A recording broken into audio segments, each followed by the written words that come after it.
ಏ ಹಾಯ್ ನಮಸ್ಕಾರ ಎಲ್ಲರಿಗೂ. ಎಲ್ಲಿ ಹೋಗ್ತಾ ಇದ್ದೀನಿ ಅಂತಲೇ ಇಲ್ಲೇ ನಮ್ಮ ಬನ್ನರ್ಘಟ್ಟ ನಿಯರು 2 ಸೂಪರ್ ಆಗಿರೋ ಟೆಂಪಲ್ ಇದ್ದಾವೆ, ಬನ್ನಿ ಹೋಗೋಣ. ಈ ದೇವಸ್ಥಾನನ ನೀವು ಕೆಲವೊಂದು ಸೀರಿಯಲ್ಗಳಲ್ಲೂ ನೋಡಿರ್ತೀರ. ಹೌದು, ಇಲ್ಲಿ ಅವಾಗ ಸೀರಿಯಲ್ ಶೂಟ್ ಕೂಡ ನಡೆಯುತ್ತೆ. ಬೆಂಗಳೂರಲ್ಲಿ ಇದು ಒಂದು ಹಳೆ ದೇವಸ್ಥಾನ ಅಂತಾನೆ ಹೇಳ್ಬೋದು. ಇಲ್ಲಿರೋ ದೇವ್ರು ಬಂದು ವೆಂಕಟೇಶ್ವರ. ಒಳಗಡೆ ವಿಡಿಯೋ ಫೋಟೋ ಏನು ತೆಗಿಯೋ ಆಗಿಲ್ಲ, ಸೊ ಹಾಗಾಗಿ ಜಸ್ಟ್ ದೇವಸ್ಥಾನದ ಮಾತ್ರ ನಾನು ವಿಡಿಯೋ ಮಾಡಿಕೊಂಡೆ. ದೇವಸ್ಥಾನದ ಪಕ್ಕದಲ್ಲಿ ದಾರಿ ಇದೆ, ಅಲ್ಲಿ ಬಂದರೆ ನಮಗೆ ಲಕ್ಷ್ಮೀ ನರಸಿಂಹಸ್ವಾಮಿ ದೇವಸ್ಥಾನಕ್ಕೆ ಹೋಗೋಕ್ಕೆ ಸ್ಟೆಪ್ಸ್ ಇರುತ್ತೆ. ಆ ದೇವಸ್ಥಾನದಿಂದ ಚಿಕ್ಕ ಬೆಟ್ಟ ಇದೆ, ಆ ಬೆಟ್ಟದ ಮೇಲೇ ಲಕ್ಷ್ಮೀ ನರಸಿಂಹಸ್ವಾಮಿ ಇರೋದು. ಅರೌಂಡ್ 150 ಸ್ಟೆಪ್ಸ್ ಇದ್ದಾವೆ, ಆರಾಮಾಗಿ ಹತ್ಬೋದು. ಈ ಲಕ್ಷ್ಮೀ ನರಸಿಂಹಸ್ವಾಮಿ ದೇವಸ್ಥಾನ ರೀಸೆಂಟಾಗಿ ಎಲ್ಲ ಸ್ವಲ್ಪ ರಿನೋವೇಟ್ ಮಾಡಿದ್ದಾರೆ.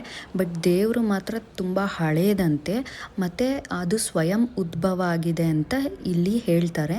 ಮತ್ತು ಫಸ್ಟ್ ನೋಡಿದ್ವಲ್ಲ ಚಂಪಕಧಾಮ ದೇವಸ್ಥಾನದಲ್ಲಿ, ಅದು ಕೂಡ ಅಷ್ಟೇನೆ ತುಂಬ ಹಳೇ ದೇವಸ್ಥಾನ. ಅಲ್ಲಿನೋ ದೇವರು ಕೂಡ ಸ್ವಯಂ ಉದ್ಭವ ಆಗಿದೆ ಅಂತ ನಂಬಲಾಗುತ್ತೆ. ನಾನು ಕೂಡ ದೇವ್ರ ದರ್ಶನ ಮಾಡಿಕೊಂಡು ಆಚೆ ಬಂದೆ. ವ್ಯೂ ಸೂಪರಾಗಿತ್ತು. ನಿಯರ್ ಆ ಸೈಡ್ ಈ ಸೈಡ್ ಇರೋ ಬನ್ನರ್ಘಟ್ಟ ಎಲ್ಲ ಕಾಣಿಸುತ್ತೆ. ಹಾಗೆ ಒಂದೆರಡು ರೀಲ್ಸ್ ಮಾಡಿಕೊಂಡು ಅಲ್ಲಿಂದ ಕೆಳಗೆ ಬಂದರೆ ನಿಮ್ಗೆ ಇಲ್ಲೊಂದು ಅಂಕಲ್ದು ಚುರುಮುರಿ ಸ್ಟಾಲ್ ಸಿಗುತ್ತೆ.